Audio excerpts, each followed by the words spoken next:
नमस्कार, आपण पाहतात एचआरएस न्यूज मराठी।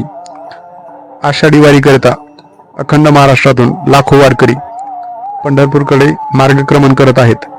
कधी ऊन, कधी वारा, तर कधी रिमझिम पाऊस, त्याला अंगावर झेलीत लाखो वारकरी विठुरायाचा जयघोष करत पंढरपूरकडे मार्गक्रमण करत आहेत।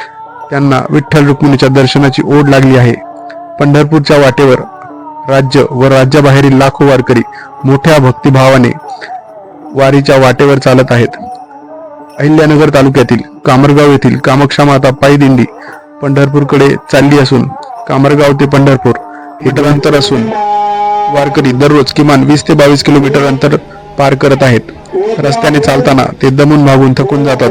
त्यांचा उत्साह व ऊर्जा वाढवावी यासाठी तुकाराम कातुरे यांच्या साथीने योगासने व प्राणायाम, सूर्यनमस्कार, ध्यानधारणा इत्यादी शारीरिक व मानसिक संतुलन राखण्याचे धडे गिरवत आहेत।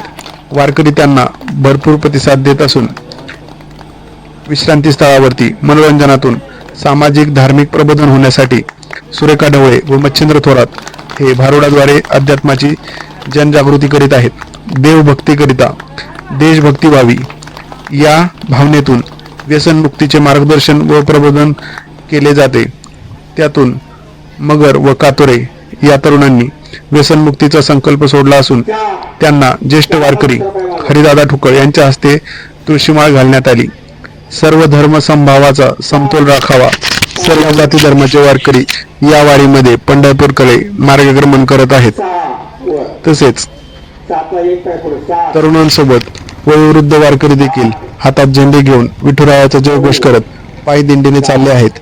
दिंडीच्या मुक्कामाच्या ठिकाणी प्रवचन, कीर्तन, भारुड होत असून हब महेश महाराज तोडकर, गणेश महाराज डोरले व गोपाल महाराज पवार हे गायक वादक कार्यक्रमाची रंगत वाढवत आहेत। दिंडी सोहळ्यात 200हून अधिक वारकरी समाविष्ट झाले असून दिंडीचे अध्यक्ष दत्तात्रय ठोकळ, रामचंद्र कातोरे, अनिल कातोरे, राजकुमार ढवळे, हरिदादा ठोकळ, सीताराम ठोकळ, अशोक ढवळे, अप्पा साठे, बाळासाहेब भुजबळ, शरद ठोकळ, मच्छिंद्र थोरात, मच्छिंद्र जाधव इत्यादी दिंडीचे व्यवस्थापन यशस्वीपणे पार पाडत आहेत।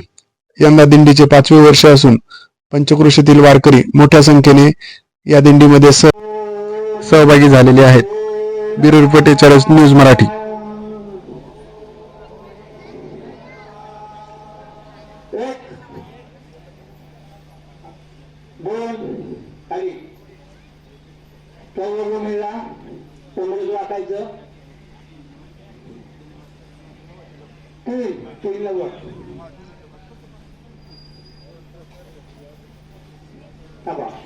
परत